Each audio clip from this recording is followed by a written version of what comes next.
नमस्कार साथियों, कैसे हैं। आशा करते हैं कि स्वस्थ होंगे, मस्त होंगे और पढ़ाई में व्यस्त होंगे। आज सोमवार दिन है, कल संडे था, रविवार था। रविवार में थोड़ी सी आराम की ज़रूरत होती है। जैसा कि आप जानते हैं कि ऑनलाइन क्लास लेना ये एक मूवी है। मूवी के पीछे कितने कहानी होते हैं, कितने काम होते हैं, ये आपको पता नहीं चलता है। बस आप 3 घंटा 2.5 घंटे का मूवी एंजॉय करते हैं, लेकिन इस 3 घंटा और 2.5 घंटे के चक्कर में एक हीरो को 2-2 साल लग जाते हैं मूवी बनाने में। इसलिए कल संडे था, आराम सोचे कर लेते हैं। और आप लोग भी इस बात को समझ पा रहे होंगे, तो बुरा मानने वाली कोई बात है नहीं और न ही हम माफी मांगेंगे। सीधी बात, नो बकवास। चलिए आज हम शुरुआत करते हैं। सबसे पहली बात, एसएससी जीडी का नोटिफिकेशन तो आपको 5 सितंबर से आने वाला है, लेकिन उससे पहले आपका एक नोटिफिकेशन आउट हो चुका है। किसका?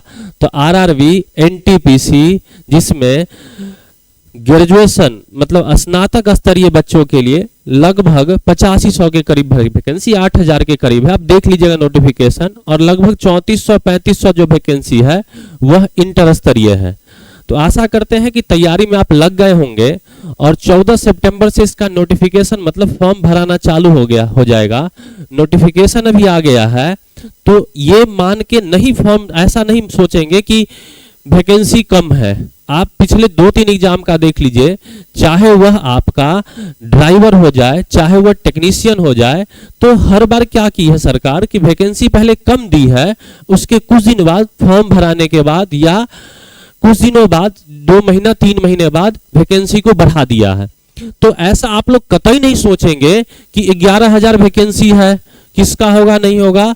मुझे ऐसा लगता है कि वैकेंसी में बढ़ोतरी जरूर होगी और होनी भी चाहिए, क्योंकि इतने दिनों बाद वैकेंसी आई है और इतनी कम वैकेंसी आई है, तो थोड़ी सी होनी चाहिए। इसके लिए बहुत सारे शिक्षक आवाज उठाएंगे, उनका हम लोग जरूर समर्थन करेंगे, क्योंकि सवाल मेरे जिंदगी का है, सवाल मेरे सिलेक्शन का है और सवाल मेरे आगे वाले भविष्य का है।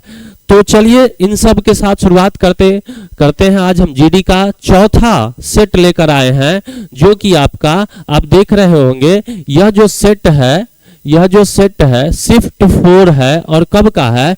20/2/2024 का है, मतलब फरवरी महीने का ये सेट है। एसएससी जीडी में पूछा हुआ है set practice math practice set का आज चौथा सेट है।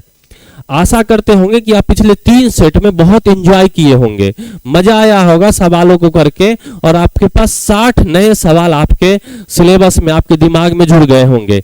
चलिए तो आज हम फिर से एक उसी कड़ी में आगे बढ़ते हैं और पहला सवाल आपका जो स्क्रीन पर है वह आपका समय और कार्य, टाइम एंड वर्क्स नामक चैप्टर से है। टाइम एंड वर्क अर्थमेटिक का एक बहुत आसान सा चैप्टर होता है, जिसका एक सवाल है। चलिए सवाल शुरू करते हैं। देखिएगा, सोनू अकेले एक टेबल को 125 दिन में बना सकता है।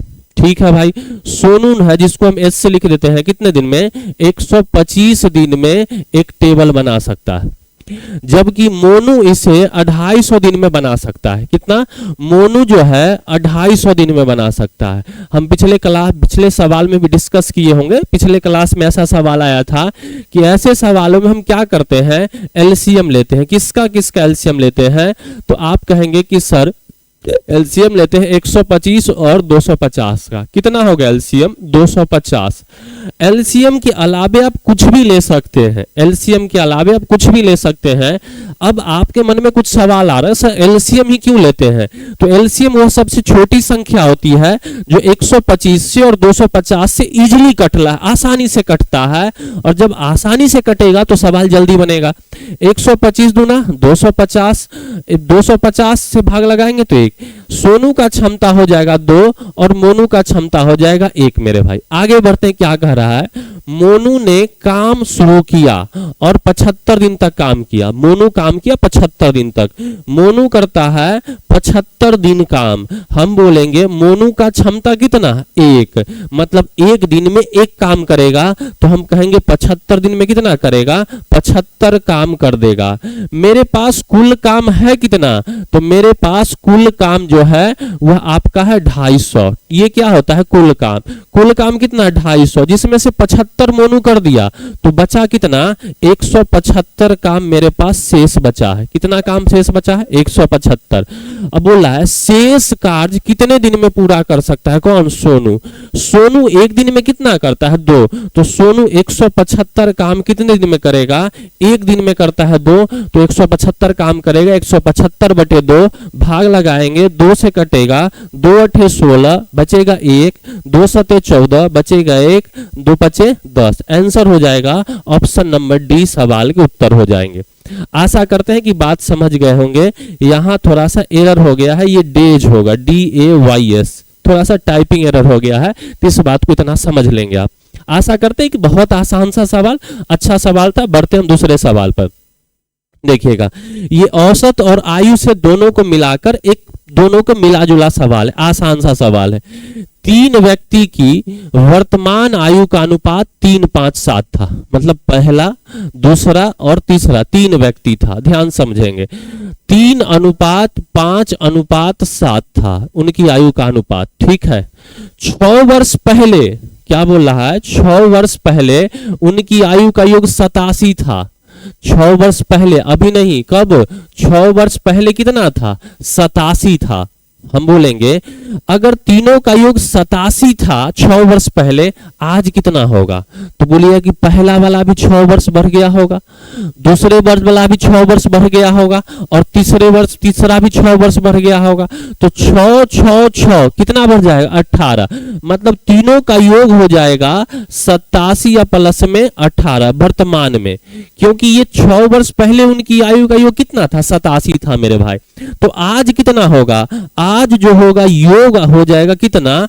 8 7 15 का 5 हाथ में 1, 8 1 9 और 1 8 है 9 9 और 1 10, 105। आज हो जाएगा तीनों का योग कितना? 105। अगर हम बात रेशियो में देखें तो यहां है 3 5 और 7, तो 3 और 5 8 और 7 15, 15 है का मान कितना है? 105। तो 1 का वैल्यू कितना आएगा? 15 सते 105। 105 में 15 से भाग लगाएंगे, 15 सते 105। 1 का मान कितना आएगा? 7 आएगा। आपसे क्या पूछ रहा है? उनकी वर्तमान आयु ज्ञात करिए। देखिए तीनों का दिया हुआ है, तीनों ने दिया है, ये दिया है 24 साल 40 साल, तीनों का 1 2 तीनों का। तो 1 का मान 7 वर्ष आया, तो 3 का मान कितना आएगा? 7 या 21। 5 का मान कितना आएगा? 7 5 35, और 7 का मान आएगा 7 7 49। जिस ऑप्शन में आपको 21 35 और 49 है, तो कौन सा दिख रहा है? ऑप्शन नंबर सी इस सवाल के सही उत्तर हो जाएंगे। क्या हो जाएंगे? ऑप्शन नंबर सी इस सवाल के सही उत्तर हो जाएंगे। आशा करते हैं कि बात समझ गए होंगे। चलिए हम बढ़ते हैं अगले सवाल पर। तीसरा सवाल ये है, पिछले क्लास में भी इस पर सवाल आए थे और इस क्लास में भी इस पर सवाल है, लेकिन वहां पूछा गया था, याद करिए, गोले का आयतन। वहां पूछा गया था गोले का आयतन, और यहां पूछा जा रहा है गोले का पृष्ठीय क्षेत्रफल। बात समझेंगे, देख रहे हैं धीरे धीरे करके कभी पृष्ठीय क्षेत्रफल आएगा, कभी आयतन आएगा। अगर आप पूरा सेट लगा लेते हैं, 100-150 सेट लगा के जाते हैं, तो ऐसा कोई सवाल ही नहीं बचेगा जीडी में कि आपसे न बने। समझ रहे बातों? आ जाओ। गोले की त्रिज्या r बराबर दिया है 3.5। 3.5 का मतलब होता है 7/2। ठीक है। गोले का पृष्ठीय क्षेत्रफल का फॉर्मूला क्या होता है? पृष्ठीय क्षेत्रफल का जो फॉर्मूला होगा, पृष्ठीय क्षेत्रफल का जो फॉर्मूला होगा वह होगा 4πr²। ठीक है, 4πr²। अब बस केवल रख देना है 4 पाई। पाई का मान कितना होगा? 22/7, और r का मान कितना है? 7/2, तो r²। 7 गुना में 7/2 गुना में 2, अरे होगा 2 दूना 4 से 2 दूना 4 कट जाएगा, 1 7 से 1 7 कट जाएगा, मेरा बचेगा कितना? 22 गुना में 7, 22 सते हो जाएगा 154। यही सवाल का उत्तर होगा। देख लिए ना, 7 दूना 14 का 4, हाथ में 1, 7 दूना 14 और 1 15। आंसर होगा 54 सेंटीमीटर स्क्वायर सवाल का उत्तर हो जाएगा। आशा करते हैं कि आप बात समझ रहे होंगे। बढ़ते हम अगले सवाल की ओर। चलिए देखिए, सिंप्लीफिकेशन का सवाल बार बार आ रहा है, जितना ज्यादा प्रैक्टिस करिए उतना जल्दी बनेगा। हम आपको समझाए थे कहानी बॉड मास का, शायद याद हो, नहीं याद हो तो याद कर लीजिए फिर से। बॉड मास, बी मतलब होता है मेरे भाई ब्रैकेट, बी मतलब ब्रैकेट, ओ मतलब होता है ऑफ, डी मतलब होता है डिवीजन भाग, एम मतलब होता है मल्टीप्लिकेशन, ए मतलब होता है एडिशन और एस मतलब होता है सब्सट्रैक्शन घटाव। बी मतलब ब्रैकेट कोष्ठ की क्रिया होती है, ओ मतलब ऑफ होता है, डी मतलब डिवीजन। आ जाओ देखो इस सवाल को देखते हैं, बहुत आसान से सवाल है और बन जाएंगे। एक सवाल है बहुत आसान होगा और बन भी जाएंगे बहुत आसानी से, समझेंगे। इतना कितना है 443 माइनस में 226 डिवाइडेड बाई में 2 अगुना में 5 है। समझेंगे थोड़ा बात को, बहुत आसान सा सवाल है। अगर आपका आंसर आता है तो कमेंट में करके बता सकते हैं कि क्या उत्तर आ रहा है, क्या उत्तर आ रहा है। देखिएगा यहां से सबसे पहले किसकी क्रिया करेंगे आप बता सकते हैं। यहां है ब्रैकेट नहीं है, ऑफ नहीं है, डिवीजन है, तो डिवीजन पहले भाग लगा दीजिए। 226 में 2 से भाग लगाएंगे तो 2 से कटेगा 113, 113 दूना 226 हो जाएगा, हो गया। अब बचा क्या भाई, अब बचा 443 में से 113 घटाइए और गुना करिए 5 से। अब बता दीजिए इन क्या करेंगे, पहले करेंगे मल्टीप्लाई गुना, तो इन दोनों को गुना कर लेंगे। अगर ये 100 होता तो 5 से गुना होता तो 500, 113 है तो 113 गुना में 5, 100 इंटू में 5 500, 13 5 65, मतलब ये 565 होगा। माइनस घटेगा किस में से, 434 में से, ठीक है।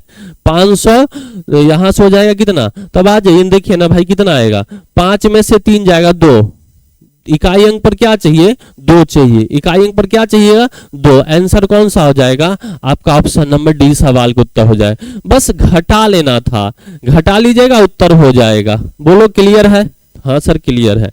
आगे बढ़ जाते हैं। ये एक टाइम एंड डिस्टेंस के एक कॉन्सेप्ट होता है, हम समझाते हैं क्या होता है, पहले इस चीज को समझिएगा, क्योंकि अगर कॉन्सेप्ट समझ रहे होंगे तो सवाल करना आसान होगा। और ये सवाल बहुत ही इंपॉर्टेंट है, हम बता दे रहे हैं ये सवाल बहुत इंपॉर्टेंट है। एक फॉर्मूला होता है distance equals to S1 into में S2 बटे में S1 माइनस में S2 इंटू में T1 माइनस में T2। अगर इसको आप डिटेल में जाइएगा तो इसका डिटेल भी होता है, समझेंगे हम। फिर से बोल देते हैं, दूरी बराबर होता है चालों का गुणनफल। क्या होता है, चालों का गुणनफल। अब बटे में होता है यहां से चालों में अंतर। क्या होता है, चालों में अंतर।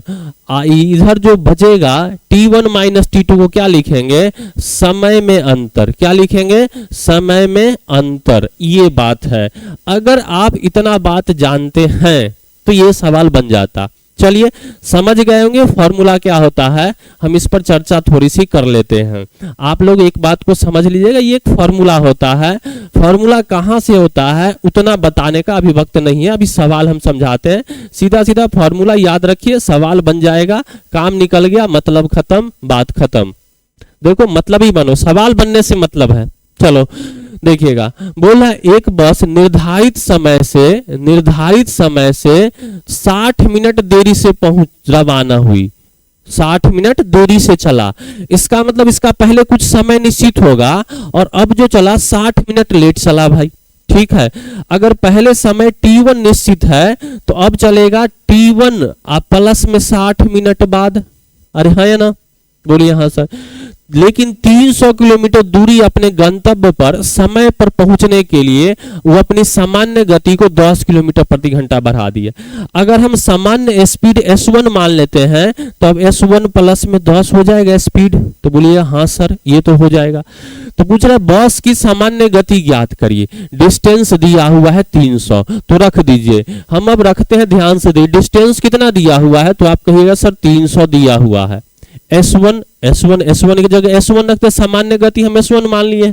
अब चाल बढ़ गया कितना, 10 किलोमीटर प्रति घंटा, तो S1 प्लस में 10 होगा, तो आप कहिएगा हाँ सर। बटे में इन दोनों में अंतर कितने का होगा, तो आपका जवाब होगा कि 10 का। और समय में अंतर कितने का होगा, अब इन दोनों को घटाइएगा ना, तो इसमें से इसको घटा लीजिएगा तो 60 मिनट का अंतर होगा, तो उसको घंटा में बदल लीजिए, 60 से आप भाग लगा लीजिए, कहानी खत्म हो गया, 0 से 0 कट जाएगा, ये इधर आके गुना हो जाएगा।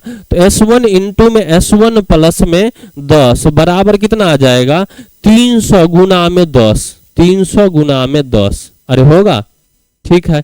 इसको हम ऐसा लिख सकते हैं क्या, इसको ऐसा लिख सकते हैं 60 गुना में 5 अगुना में 10। तो आप 5 गुना में 10 जो हम लिखेंगे तो उससे अच्छा है कि हम इसको ऐसे लिख दे, 5 गुना में 10 लिखने से अच्छा है कि इसको 50 लिख दे।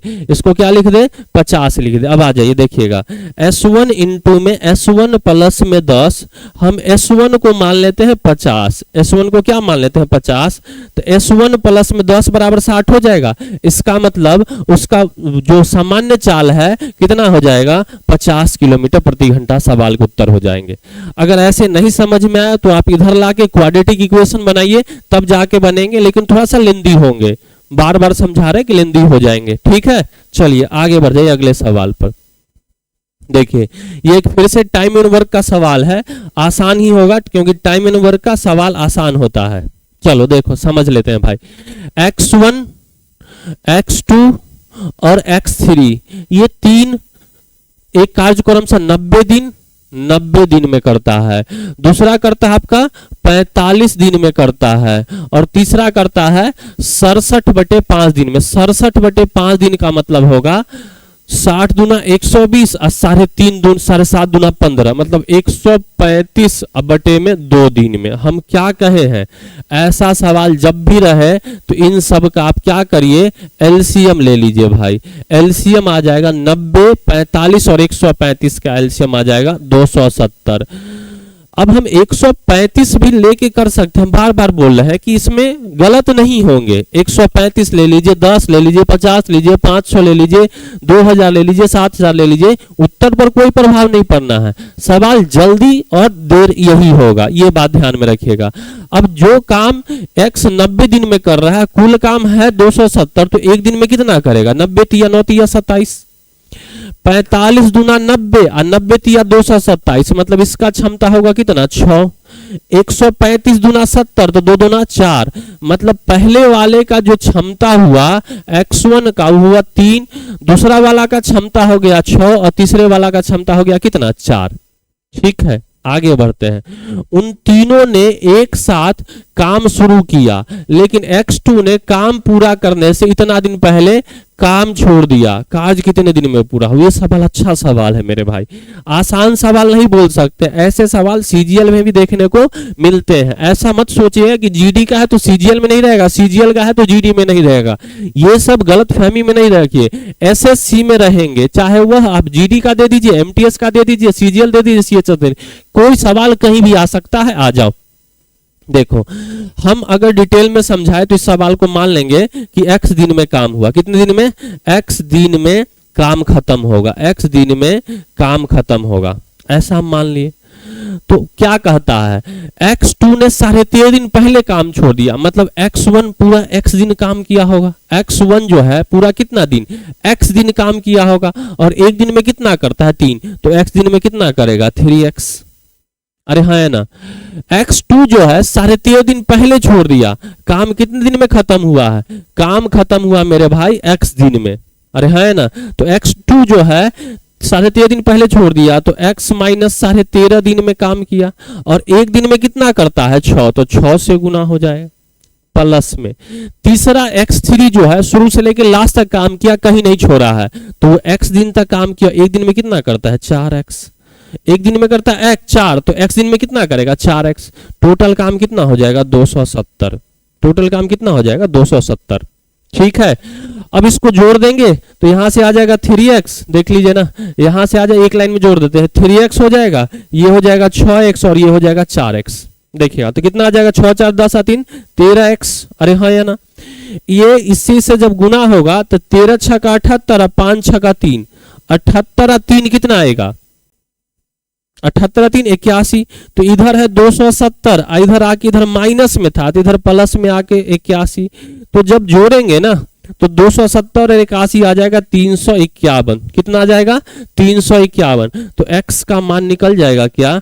351 में भाग लगा दीजिए कितना से? 13 से भाग लगा देते हैं। 13 दूना 26, बचेगा कितना? 9। 13 7 91। आंसर कितना हो जाएगा? 27 दिन इस सवाल के सही उत्तर हो जाएंगे।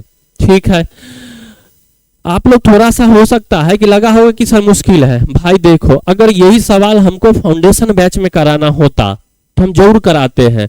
और देखिए कि इस सवाल को कैसे हवा में निपटाते हैं।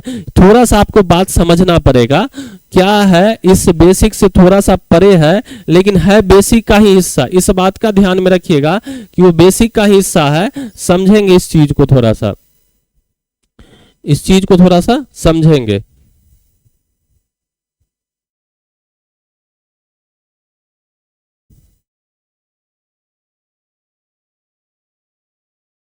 ओ माय गॉड, बोर्डे थोड़ा गड़बड़ आ गया हमसे। ठीक है, देखिएगा इस बात को थोड़ा सा समझना है आसान। आ जाते हम अगले, इसको दूसरा तरीका कैसे करेंगे समझिएगा। मेरे लिए थोड़ा सा नया है इस बोर्ड को चलाना, तो थोड़ा सा हो सकता है कि आप लोगों को लग रहा होगा कि सर क्या कर रहे हैं। मिटाना उटाना मेरे लिए थोड़ा सा मुश्किल हो रहा है। चलिए देखिएगा, टोटल काम कितना था? टोटल काम था 270। टोटल काम कितना था? 270। समझिएगा, कौन छोड़ रहा है? तो बोलिए x2 छोड़ रहा है। कितने दिन पहले छोड़ रहा है? तो 13.5 दिन पहले छोड़ रहा है। हम बोलते कि भाई तुम मत छोड़, तो कहता कि हम 13.5 दिन रहेंगे तो उतना काम तो तुम्हारा बढ़ जाएगा। बोले कि बढ़ने दे, तो बढ़ने दे। कहाँ चला गया ससुरा? बढ़ने दे, कोई दिक्कत नहीं, हम बढ़ा दिए। कितना दिन का? x2 का 13.5 दिन का काम एक दिन में कितना करेगा? 6। तो 13.5 दिन में 13.5 गुना में 6, 13.5 गुना में कितना आएगा? 6। भाग लग जाएगा। अब सवाल क्या बन गया कि x1 भी नहीं छोड़ा, x2 भी नहीं छोड़ा और x3 भी नहीं छोड़ा, मतलब तीनों मिलके काम किया। और तीनों मिलके काम किया तो 3 और 6 9 और 4 13, 13 से भाग लगाइएगा, यही आता है 81। 270 और 81 जोड़ेंगे तो कितना हो जाएगा? जोड़ेंगे तो आ जाएगा 351। अभी आप देखे थे कि 351 में 13 से भाग लगाएंगे तो आंसर कितना आता है? 27 दिन सवाल के उत्तर हो जाते हैं। क्लियर है? इतने ही देर के सवाल होते हैं, बस समझने का मामला है। चलिए हम आगे आ जाते हैं अगले सवाल में। ये प्रॉफिट लॉस डिस्काउंट का सवाल है। एक वस्तु का अंकित मूल्य इतना है, एमपी दिया हुआ है भाई, एमपी दिया हुआ है, कितना है? 11,800। और कितने में बेचा जाता है? इसकी बिक्री की कीमत, इसकी बिक्री की कीमत जो है वो कितना दिया हुआ है? एसपी विक्रय मूल्य दिया हुआ है 7788 रुपया दिया हो। तो पूछ रहा है छूट प्रतिशत ज्ञात करिए। एक तो तरीका ये है कि इसमें से इसको घटा लीजिए, एक तो तरीका है कि छोटा कर लीजिए। भाई रेशियो लगा के छोटा कर लीजिए। पहले किससे कटेगा? 4 से काट दो। 4 से काटेंगे, 4 दूना 8 होगा, 3 बचेगा। बचेगा कितना? 3 बचेगा। तो 4 नमा 36, 2 4 पचे 20, यहां आ जाएगा। ठीक है, 4 से काटेंगे, 4 एकम 4, बच जाएगा कितना? 3 37, 4 नमा 36, 4 नमा 36, बच जाएगा 1, 4 चौका 16, 2 4 सत्ते 28। अब कितना से कटेगा? 9 और 1 10।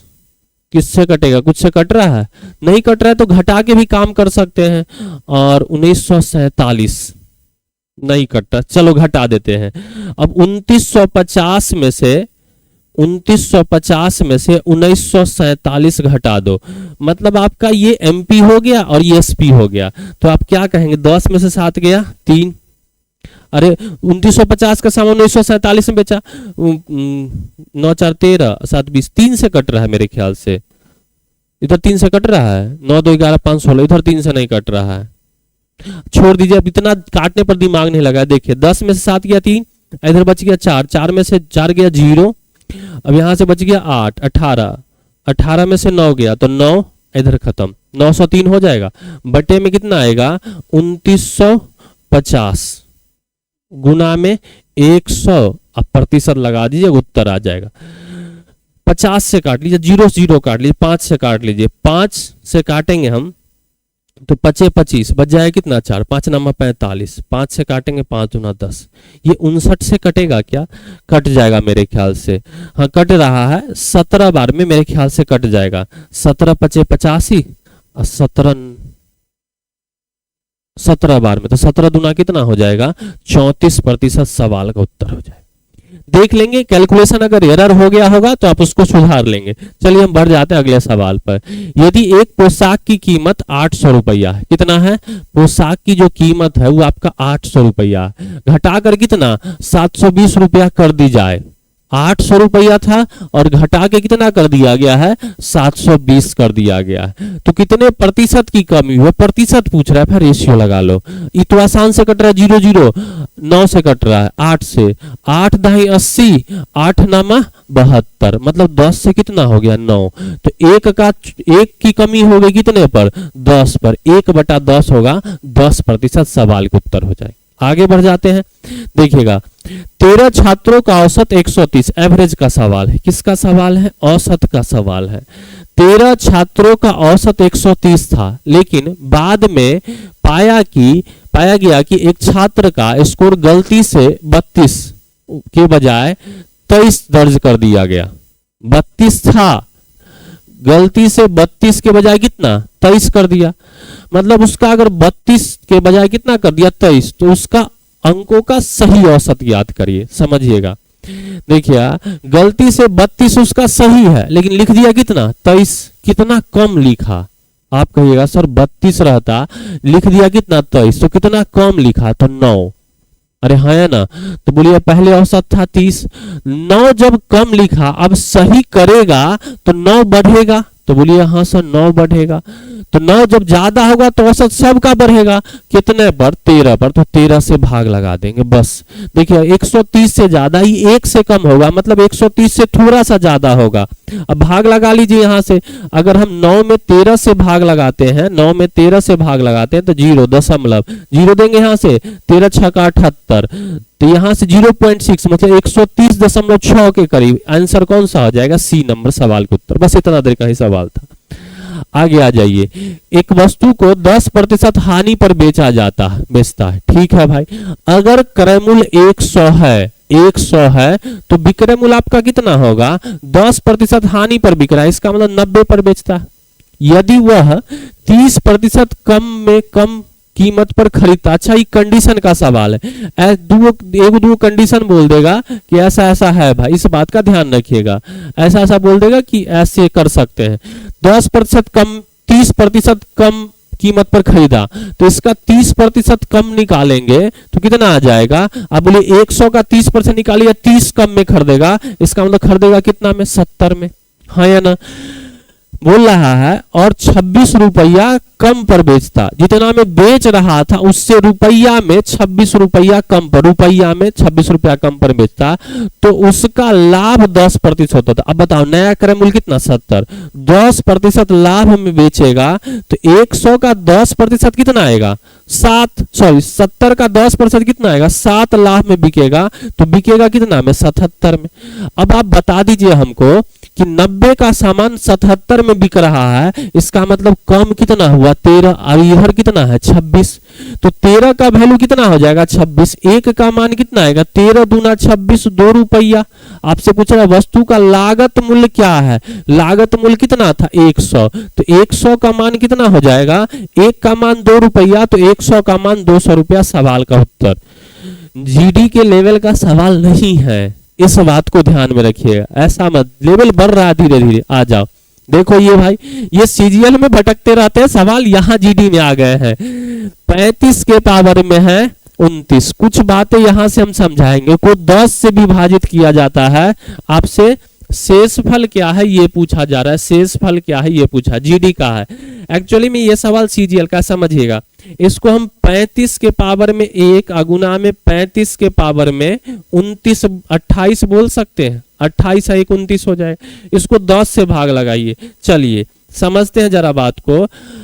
5 से पहले काट लीजिए, 5 सत्ते 35, 5 से काट लेंगे, 5 दूना 10, सब में पर्सनली भाग लगाना पड़ेगा। अब बताइए 7 में हम 2 से भाग लें तो मेरा शेषफल कितना बचेगा 1। 35 में हम 2 से भाग लेंगे कितना 17 दूना 34, शेषफल कितना आएगा 1, 1 की पावर 28, मतलब 1 गुना में 1 बटे में कितना बचा 2, मतलब 1 में 2 से भाग लगाएंगे तो मेरा शेषफल कितना आएगा 1। लेकिन आंसर 1 नहीं होंगे, आंसर 1 कहाँ है, आंसर 1 नहीं है। इसका मतलब है आप समझिएगा यहाँ किससे काटे थे 5 से काटे थे, जिससे काटे हैं उससे क्या करना पड़ता है गुना, तो 5 से काटे थे तो 5 से गुना कर दीजिए, 1 में 5 से गुना करें, इसका आंसर कितना आएगा 5। मेरे भाई जीडी का सवाल नहीं है, ये एक सीजीएल का पीटी का मस्त सवाल रहता है।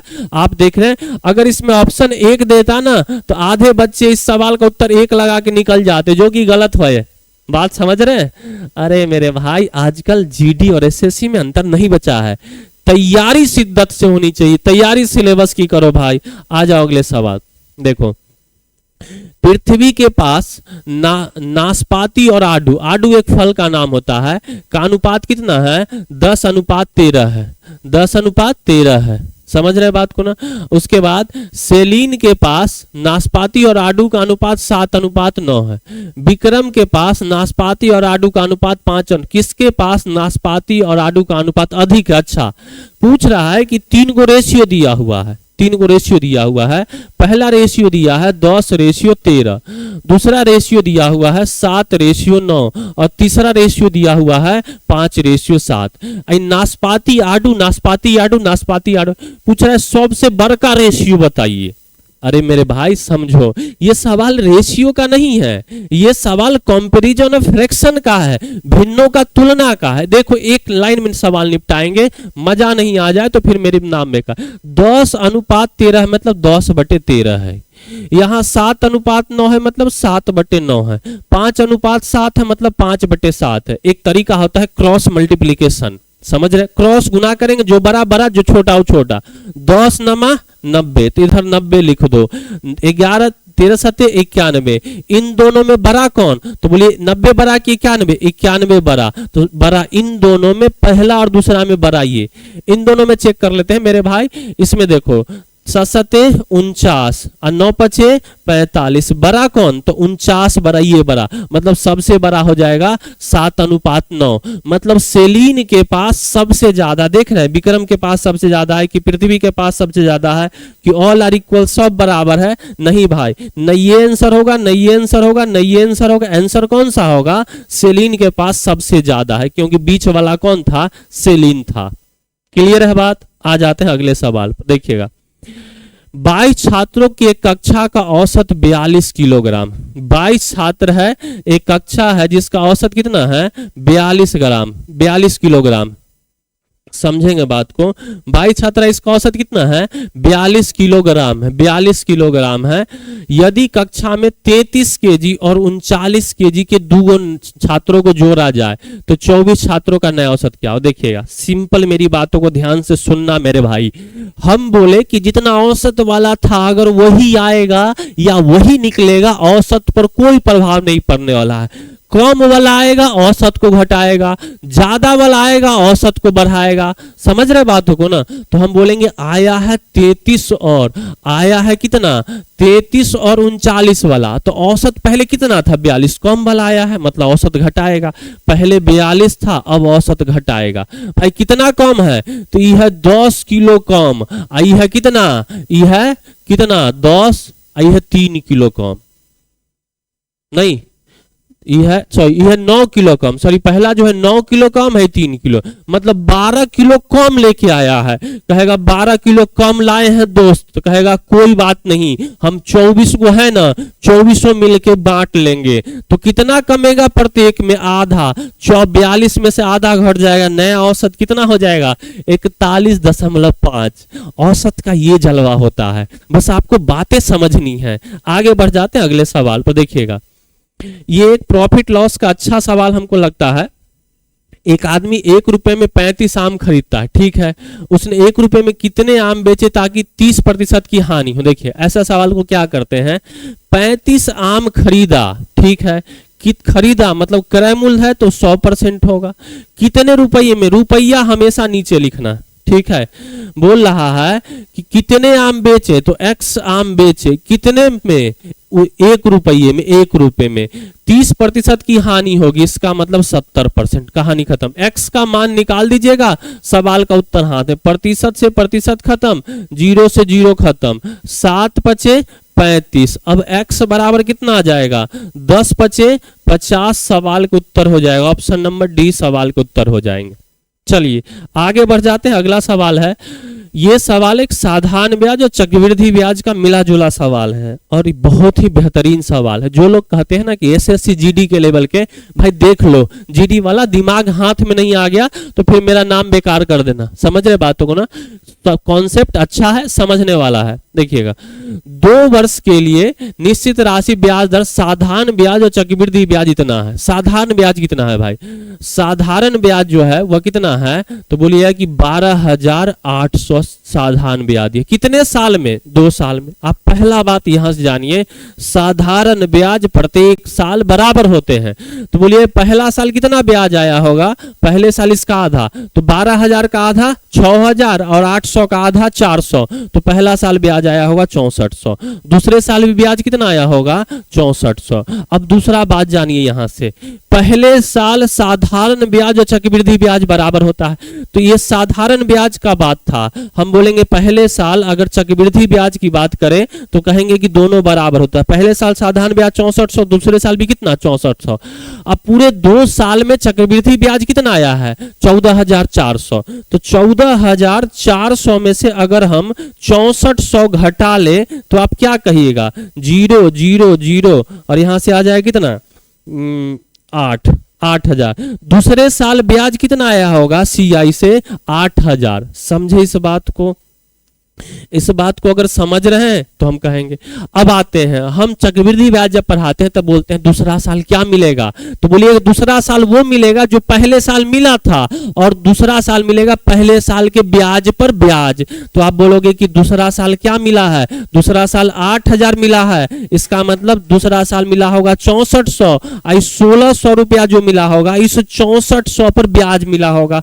तो 1600 का ब्याज मिला कितने पर, 6400 पर। तो 100 पर कितना होगा मेरे भाई, 0 से 0 कट जाएगा, 16 चौका कितना आ जाएगा, 16 चौका 64, 16 से काटेंगे 100, 100/4, उत्तर कितना हो जाएगा 25%। मेरा रेट निकल के आ गया कितना 25%। अभी सवाल खत्म नहीं हुआ है, मूलधन पूछ रहा है।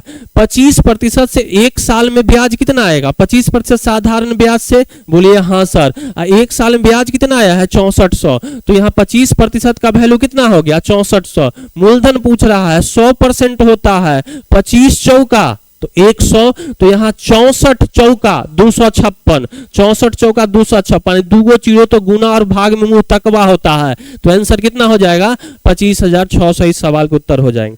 समझ रहे होंगे बात, और आशा करते हैं कि आपको कोई दिक्कत नहीं हो रही होगी।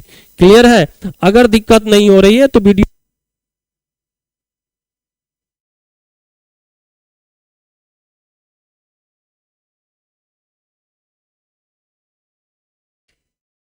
चलिए बढ़ते हम आगे।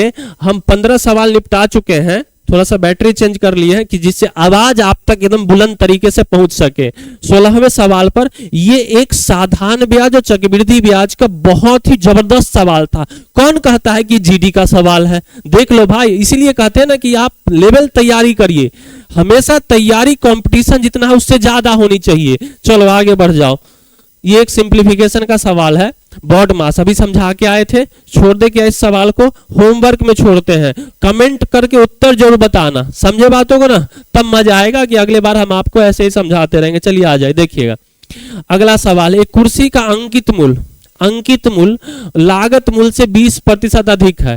अंकित मूल्य जो है लागत मूल्य से कितना है 20% अधिक है। अगर क्रय मूल्य 100 मान लिए तो 20% अधिक कितना होगा 120। यदि 20 रुपया छूट के बाद 220 रुपया में बेची जाती है, बात ध्यान से समझो मेरे भाई, 20 रुपया छोड़ दिए तो 220 में बिका, इसका मतलब उस पर लागत कितना होगा 220 प्लस में 20, छोड़ दिए तब ना 220 में खरीदे। और यहाँ एमपी कितना है, एमपी है 120, तो ये 220 प्लस 20 का क्या मतलब 240, ये 120 का वैल्यू कितना है 240, मतलब दुगना है, तो क्रय मूल्य कितना होगा 100 का दुगना 200 हो जाएगा, हो जाएगा। तो पूछ रहा है लाभ प्रतिशत क्या होगा, लाभ निकालना है। लाभ निकालने के लिए क्या चाहिए, क्रय मूल्य चाहिए, लाभ निकालने के लिए विक्रय मूल्य चाहिए। तो 200 का सामान बेच कितना में रहा है, वो 220 में बेच रहा है, तो लाभ कितने का हुआ 20 का लाभ हो गया, कितने पर, तो 200 पर, 100 पर कितना होगा, आप जवाब जरूर कमेंट में करके बताइए, आंसर होगा 10%। बात क्लियर है। बढ़ जाते हैं हम अगले सवाल पर, ये भी एक सिंप्लीफिकेशन का सवाल है, देख लेते हैं। देखिएगा ब्रैकेट, ब्रैकेट में सबसे पहले छोटी ब्रैकेट, तो यहां से अगर हम इसको घटाएंगे तो 20 में से 8 जाए कितना आएगा 12 होगा, 20 में से 8 जाएगा 12। फिर आप मंझली ब्रैकेट का काम करेंगे, तो 48 में से 12 जाएगा, 48 में 12 जाएगा 36, भागा है तो भागा, यहाँ 4 तिया 12, 12 से भाग लगाएंगे, 36 में 12 तिया 36, ऑप्शन नंबर क्या हो जाएगा 3। एक बात और, जो इस सवालों को पहले हम बार बार इस बात पर चर्चा करते हैं कि अगर सवाल बहुत मुश्किल नहीं होते हैं, 20 सवाल में से 4-5 ऐसे सवाल होते हैं जो थोड़े से अच्छे होते हैं, बाकी सब सवाल जो होता है वन लाइनर होता है। तो आप पहले वीडियो को पॉज करिए, सवाल को सॉल्व करिए, सवाल बन जाए तो आगे बढ़ जाइए, नहीं बने तब जाके सॉल्यूशन देखिए और मजा आएगा, आपके इंप्रूवमेंट होंगे गणित में। ऐसे वीडियो अगर लगातार देख रहे हैं तो आपको क्या होगा, उससे मेरा फायदा हो कि वीडियो का वॉच आवर बढ़ेगा, इस पर नहीं जाएंगे भाई, आपको फायदा लेना है, जहां से मौका मिले फायदा लीजिए, बात खत्म। बाहर में जाए प्रवीण सर, उससे मतलब नहीं है, आपका सिलेक्शन मेरे लिए उद्देश्य है। एक निश्चित राशि साधारण ब्याज की दर से 10 वर्ष में 7 गुना हो जाता है। बहुत बेहतरीन सवाल है साधारण ब्याज का। कुछ लोग इसका दर निकालेंगे, क्या क्या नहीं निकालेंगे, देखो कुछ नहीं निकालेंगे, उत्तर निकालेंगे। दर से 10 वर्ष में 7 गुना हो जाता है, मतलब अगर 1 रुपया है तो 7 रुपया हो जाता है। हम कहेंगे कितने साल में, तो सवाल बोला है 10 साल में। अब पूछेंगे हम आपसे कि 1 रुपया अगर 7 रुपया हो गया तो ब्याज कितना आएगा, तो आप कहिएगा 6 रुपया।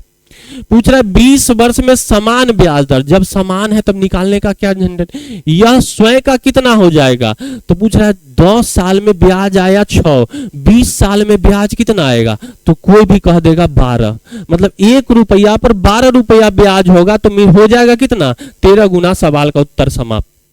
सोचो साधारण ब्याज का कितने देर का, ये हम समझाते हुए 10-12 सेकंड में निपटाए हैं, अगर करना होता तो कितना समय लगता। इस तरीके से स्पीड बनाने पड़ेंगे। चलिए हम बढ़ते हैं अगले सवाल पर। ये परसेंटेज का बहुत ही फेमस सवाल, मजेदार सवाल है। देखिए कुछ लोग एक्स मान के करेंगे, हम नहीं करेंगे। 32% प्राप्त किया, कितना प्राप्त किया भाई 32%। अब फेल कर गया, 15 अंकों से असफल हो जाता है, मतलब उसका जो बाउंड्री होगा उससे 15 अंक कम लाया होगा। आगे बोल रहा है यदि वह उसने 57% अंक प्राप्त किए तो 3 अंक से 10 अंक ज्यादा लाया, 57 से तो 10 अंक उस बाउंड्री से ज्यादा लेके आया 57%। एक बात हमको बस इतना सा बता दो कि इससे प्रतिशत में कितना ज्यादा है, तो आप बोलोगे 25% कहे यहां से। अब बताओ कि 15 जो है -15 प्लस 10 में बदल गया, इसका मतलब बढ़ा कितना 25। 25% का वैल्यू कितना है 25, तो 1% का वैल्यू कितना आएगा 1, है ना। क्या पूछ रहा है परीक्षा के लिए उत्तीर्ण अंक क्या है, बताओ उत्तीर्ण अंक 2 तरीके से निकलेगा। 32% का मान कितना 32, अब 15 अंक से फेल कर जाए भाई, 15 दे देंगे तो पास कर जाएगा, तो आंसर कितना आ जाएगा 47। इस सवाल का उत्तर, या 57% ला रहा है, मतलब 57 ला रहा है, 10 अंक ज्यादा ला रहा है, तो 10 घटा देंगे तो कितना आएगा 47। सवाल का उत्तर। कैसा लगा सवाल का सॉल्यूशन, सवाल पर नहीं जाएंगे, सवाल के सॉल्यूशन से मतलब होता है। आप जो वीडियो देख रहे हैं ये सॉल्यूशन के लिए देख रहे हैं कि सॉल्यूशन से कुछ सीखे, ऐसा नहीं कि वही हड़प्पा वाला तरीका, माना कि पूर्णांक x है, क्या मतलब है भाई x के चक्कर में नहीं रहना मेरे भाई। चलिए आज भर के लिए इतना ही, फिर मिलते हैं हम अगले क्लास में। जय हिंद, जय भारत।